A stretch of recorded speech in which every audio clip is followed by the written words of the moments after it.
ايه اسوأ فيلم لاحمد عز؟ طبعا احمد عز عمل افلام كتير قوي، محدش فينا يختلف ان احمد عز ممثل قوي جدا جدا جدا، وطلع بسرعه الصاروخ. يعني احمد عز بدأ كان موديل بتاع عروض الازياء وموديل في اعلانات وموديل في كليبات. هو كان مستتر شويه، يعني مش بيطلع يمثل، مش بيطلع يتكلم، بس كان بيحاول يفرق دايما انه يوصل لحته انه يبقى ممثل ومشهور.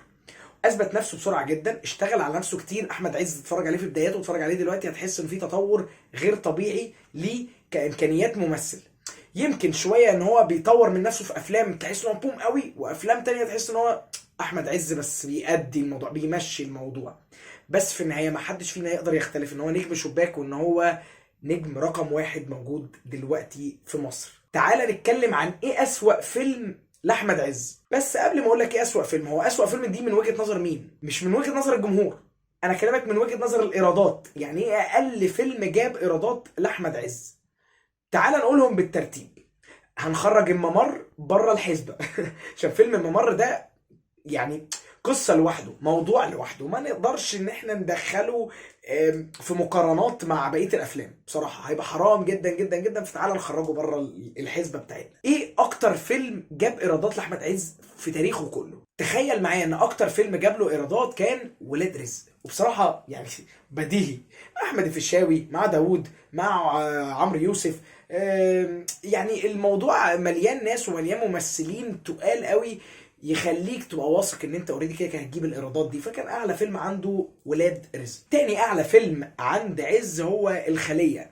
فيلم الخليه من الادوار الحلوه قوي، عمل فورمه كانت محترمه قوي، اهتم بتفاصيل دوره. ضابط شرطه ممكن يبقى شبه ادوار كتيره وعملها، بس الفيلم ده برضو ليه طابع خاص، عامل زي الممر كده.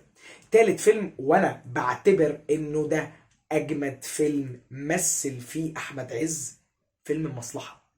دور العرباوي بتاع سينا دور كان مختلف تماما عن احمد عز، انه ياخد الجرأة ويعمل دور مختلف تماما عنه، وكمان مع احمد السقا، والصراع ده يبقى شغال، جرأة غير طبيعية منه. انا بحب الفيلم ده، يعني معجب بيه جدا، وبحب احمد عز في الفيلم ده. عندك بقى ايه شوية كده افلام ورا بعضها: الشبح، مسجون ترانزيت، ملاك اسكندرية. التلات افلام دول ورا بعضهم كده، جم ورا بعض على طول. حاسس ان دي النقله النوعيه بتاعت احمد عز. يعني احمد عز امتى بقى احمد عز؟ بعد الثلاث افلام دول. هو الثلاث افلام دول اللي خلوا احمد عز هو احمد عز: ملاكي اسكندريه، مسجون ترانزيت، الشبح. وحط معاهم بدل فائد، بس هو كان يعني هو تحت في ترتيب الايرادات شويه. بس انا حاسس انه الحقبه دي بتاعت احمد عز هي اعظم حقبه عدت عليه.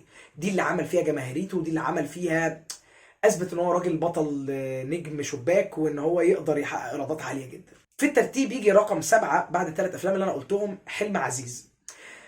الفيلم ده عايز اتكلم عنه شويه، ان الفيلم ده مهدور حقه بصراحه الفيلم ده انا بعتبره من اكتر الافلام الكرييتيف اللي اتعملت يعني. وهو وشريف منير كان موضوع لذيذ قوي. انا ما اعرفش، وكان معاهم محمد امام كمان. يعني انا الموضوع بالنسبه لي كان دمه خفيف لذيذ، فكره جديده وقشطه يعني، حاجه لايت. بس انا عارف ان هو جماهيريا ما نجحش اكتر حاجه. بس انا بالنسبه لي من اجمل الافلام اللي بجد موجوده، واحمد عز عملها ليها علاقه بالكوميديا، اللي هي الكوميديا البحته اللي ليها افكار، يعني تحس الموضوع كرييتيف ودمه خفيف. فيلم رقم 8 الا وهو 365 يوم سعاده. 365 يوم سعاده ليه طابع مختلف شويه، يعني لازم تكون انت بتحب الرومانسيه شويه، ليك في الموضوع ده اكتر من الافلام الاكشن بقى، واللي هو يعني تحس ان هو في ديزني لاند اتفتحت في 365 يوم سعاده، وعندك بقى دنيا سمير غانم. يعني ديزني، انت عايش في عالم ديزني حرفيا. فلو انت بتحب النوعيه دي من الافلام، اتفرج عليه لانه هيعجبك جدا جدا جدا. بحب ان هو متنوع، ما هو مش هيعمل لك كل حاجه بشكل واحد، هو بيعمل حاجات مختلفه كتير، وعشان كده هو موجود زيه زي كريم عبد العزيز، موجود على الساحه لحد النهارده يعني. يجي رقم 9 بدل فائد. وانا مش عارف هو ليه جه رقم 9. انا حاسس انه ده فيلم من اعظم الافلام اللي هو عمله. عمل دورين، الموضوع كان حلو ولذيذ ومختلف، ما اعرفش، انا بحب الفيلم ده جدا.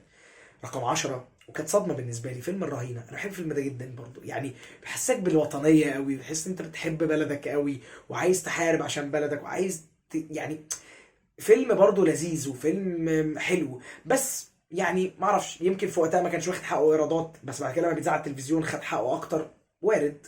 رقم 11، وده متوقع، فيلم الحفله. يعني هو فيلم ما كانش اقوى حاجه بصراحه، لا بيجي على التلفزيون الناس بتحبه قوي، ولا لما كان في السينما الناس يعني كانت معجبه بيه قوي. طيب هل انا لسه ما قلتش ايه اقل فيلم اللي هو اسوأ فيلم، بس هل الايرادات دي مقياس لشيء؟ لا، هي خلي بالك برضو، انا بقول لك اعلى ايراد واقل ايرادات، ما هو كل واحد في وقته كان بسعر. يعني انا مثلا بقول لك انه مثلا فيلم المصلحه جاب 25 مليون، بس فيلم الرهينه جاب 9 مليون. ايوه، ده كان سنه كام وده سنه كام؟ معلش انت بتقارن ايه بايه؟ يعني هي برضه مش منطقيه، الترتيبه مش منطقيه، انا عارف، وانا اللي بقولها لك وبقول لك ان هي مش منطقيه، لان هي مقارنه معموله نسبه للايرادات اللي هي لو حطيناها نسبه وتناسب هتلاقيها تمام، يعني قشطه. اللي جاب هنا في من مثلا سنه 2010 9 مليون غير اللي جاب سنه 2022 20 مليون، هي تحس انه بعد 10 سنين او بعد 12 سنه طبيعي ان هو ده يكون الفجوه ما بين الاسعار. سعر التذكره بقى كام؟ كان زمان كنا بنخش السينما بكام؟ ب 30 و 40 جنيه، النهارده بنخش ب 120 جنيه، فرق يعني شاسع ما بين الاثنين، فهي مقارنه ظالمه شويه.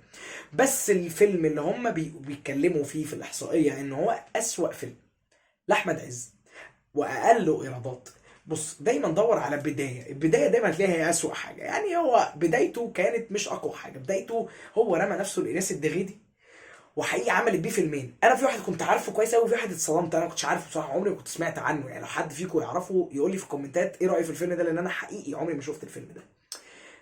وده اللي مصنف اقل ايرادات لاحمد عز، فيلم اسمه الباحثات عن الحريه. الفيلم ده اتعمل سنه 2005، والفيلم ده كان من بطوله داليا البحيري واخراج ايناس الدغيدي. ولو شفت بوستر الفيلم هتحس ان هو نسخه من بوستر فيلم مذكرات مراهقه، تحس ان هو يعني في حاجه غريبه. انا بصراحه الفيلم ده ما شفتوش قبل كده وما اعرفش هو حلو ولا لا، بس بيقال ان هو اقل ايرادات اتعملت لاحمد عز، وانه اسوأ فيلم اتعمل لاحمد عز الفيلم ده. واعتقد ان اكبر دليل ان حتى ده مش شفناهوش على التلفزيون وما شفناهوش في حتت كتير وما سمعناش عنه زي مذكرات مراهقه. مذكرات مراهقه كان فيه شيء فني اتفرجنا عليه، برضه ما كانش هو الطريقه اللي احنا بنحبها ولا بنهتم بيها ولا بنبص عليها كمصريين، وكان برضه حاجه فجه بالنسبه لنا، بس في النهايه اتسمع اتعرف. مع ان مذكرات مراهقه اتعمل سنه 2001 وده 2005، فده بعدها ب4 سنين، ومع ذلك مذكرات مراهقه اثبت وجود واثبت ايرادات اكتر من الباحثات عن الحريه. للتذكره مذكرات مراهقه كان بطوله هند صبري واحمد عز مع بعض، واخراج برضو ايناس الدغيدي. في النهايه احمد عز ممثل قوي جدا وبيعمل اعمال حلوه جدا وذكي جدا، وانا اكتر حاجه بركز عليها انه ممثل المجتهد الذكي هو اللي بيفرق، هو اللي بيفضل عايش معاك. يعني ممكن تبقى موهوب بس موهبتك ما تقعدكش كتير على الساحه لانك مش مجتهد. ممكن تبقى مجتهد وباجتهادك وتعبك على نفسك تكتسب قدرات ومهارات في التمثيل تخليك اعلى بكتير من الموهوب. لانه الموهوب اوقات بيبقى فخود شويه، اللي هو انا عندي موهبه وعارف ان انا عندي موهبه، فانا مش هقعد بقى الف وادور واعمل. المجتهد فراق، بيحب يقعد يفرك يفرك يفرك. دايما بقول المعادله اللي دايما لو لقيتها في بني ادم ثق ان ده هيبقى انجح بني ادم انت تقابله في حياتك، هو البني ادم اللي يكون عنده الموهبه وعنده الاجتهاد، اللي يعرف يلعب اللعبه دي الاتنين مع بعض. ثق ان هو هيكون دايما رقم واحد في اي مجال هو يعني بينافس فيه، لانه حقيقي دي اصعب معادله في تاريخ البشريه، انك تكون مجتهد وموهوب في نفس الوقت عشان تعرف تكون رقم واحد في الحاجه اللي انت بتعملها.